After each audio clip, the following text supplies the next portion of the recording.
All right. Did you see they're remaking Resident Evil 2? Yeah, and it actually looks really good. Do you know if it's like is it the same as the previous Resident Evil or like Resident Evil 2 Uh, like for the N64 PlayStation, was it PlayStation 1? I don't think so. I'm pretty. It seems like it is um like a full remake. Okay. Like obviously it's the same story and the same kind of like big points in the game, but I'm pretty sure it's like I'm pretty sure they're making it like a full 3D experience, better control, like like a modern game. It's just Resident Evil 2. They just took all the same shit from Resident Evil 2 and then made it into a modern game. Okay. Yeah, I've been just watching the trailer. Yeah, it looks pretty good. Like graphically and Yeah. so then it's gonna be like Resident Well, Evil 7 that's then? Like with the one that they just released like last year? no, it'd be more in line with Resident Evil 6 and 5. Well, I mean like gameplay wise. Like cuz that Resident Evil 7 I think played differently than the rest of them. Yeah, Resident Evil 7 was like much more back to a more horror route, Yeah, I liked that. where 5 and 6 was still, well, especially 6, like it kind of got more like 4 started it, and then 5 and 6 got more and more, but like more action horror, but leaning more and more on the action. Yeah. I'm pretty sure it'll stick more closer to that, be action horror versus horror with some stuff. Let's see, there's some gameplay footage. All I'm seeing right now looks like it's. I mean, they're saying it's within the engine or in-game footage, but all they mean by that is it's cutscenes using the engine. It's not Yeah, no, actually. right now I'm looking at a video of someone actually playing the Oh, game. really? So they've actually got video out on that. Yeah. Nice.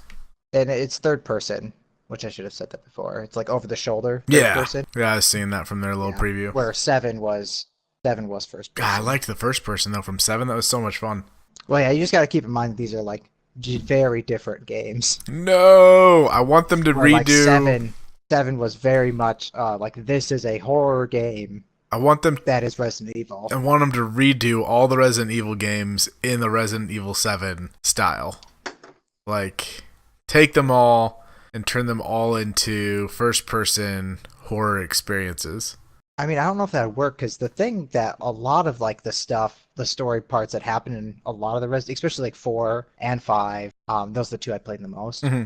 Those aren't like they can be scary, but not in a horror way. There's so much like goofy, campy, like gaudy shit that happens in those games that like you can't make them scary like Resident Evil 7. Because Resident Evil 7 was like creepy. Yeah, it was well, it was for a little while and then it got goofy, halfway Oh, did through. it? Yeah, so like it started out where it was like super intense and like really, you're kind of wondering what's going to be around the corner and then as it went on, it turned into giant bugs everywhere and Oh, so it did you're become a Resident Evil game then. yeah, it did. It definitely became a Resident Evil game midway through. After you get the shotgun, they're like, "You got the shotgun. You're just gonna mow through everything. We're just gonna throw Oh, the okay. craziest crap we can at you. See what sticks." Yeah, so they couldn't resist still making it a Resident Evil game. Nope. Okay. But like I played, I so did see. 1 and 2 is the ones I played growing up. I played Resident Evil 1. We rented the PlayStation solely for that, and then I still have Resident Evil 2 for the N64. So those are the two that I played, and I remember them being scary at the time. But then again, it was like the 90s, and I was a Yeah, child, so yeah. who knows? So when did I saw the scene where you're like in the garage and that dude's in the car. He's like whipping around in the garage and it's like a boss or something in Resident Evil 7. oh yeah, yep. That scene got pretty ridiculous. Yeah, the whole last fight, the last fight is just the goofiest thing you've ever seen. But it was overall, I thought it was a good game. Like the beginning of it itself, like I think was perfect, and then it got really weird halfway through it. Yeah, that's Capcom for you. Yep. Resident Evil. Oh, But I mean that's like what I love about Resident Evil is that like goofy, campy shit. That's just like so ridiculous. yeah. I mean, that's So like part of the fun. I also hope that if they make 8, I hope they make 8. What I hope, this is what I want them to do. I want 7 first person, like horror action maybe. Um, then I want 8 to be third person over the shoulder, action horror, and then I want 9 to be first person horror action. Like I want them to like go back and forth in each one. Because if they just stick to the first person thing for a while, like that's gonna suck. Because I don't want those games, you know. Right. Even though I know that like there's people who definitely like them. Do you ever play the Evil Within, or the Evil Within 2? I have the Evil Within, and I've been meaning to play it, but I keep getting sidetracked with all my single player gaming experiences. Yeah. So like it's one of those where I started it. I think on the first one I found the controls because I started playing it like earlier this year, and so I thought the controls felt a little wonky at times. And I don't know if it's just because of the age of the game versus, what they're like now. So when did Evil Within release? I don't know. I'm watching the gameplay, dude. This game does look really good.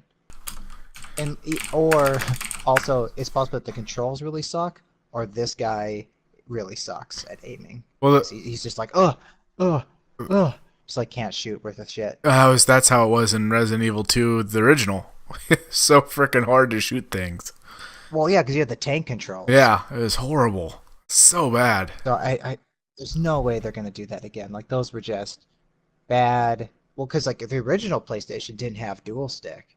That did. And so I think Resident Evil, no, PS1. Yeah, PS1 had dual stick, didn't it? It did later on, but it originally did not have dual shock.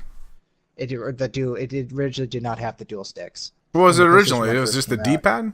I guess I don't remember. I don't remember that. Yeah, it was just the D-pad, and then they eventually came out with the dual stick. So you have a mix of games that were made before the dual stick came out, games that came out when both were being used, and the games that came out when like post, where they all, basically every game after that, right? So like you have games that have to work without dual sticking because there was still a large part of the population that didn't have dual sticks. Yeah, I guess I don't remember that. I think Resident Evil's one of them, yeah, and that's why you get these shitty ass controls. Resident Evil 1 released in '96, and Evil Within was in 2014. I was 5 years old. That is nuts. I was 11, and I remember we rented it. We rented the original PlayStation, and then we conned our parents into renting Resident Evil like 4 times before they realized what it was and stopped renting it. Nice. Oh man, I'm looking at pictures now. Yeah, I guess I do remember not having the sticks, but I guess all my memories include the stick. Well, yeah, it's because you block out trauma. You block out traumatic events. That's fair. We just do an awkward. How do you end your normal videos? Tagline is "See you in game." So at the end, that's the last thing it said. Well, there we go. So I guess we'll see you in game. All right, we'll end it there.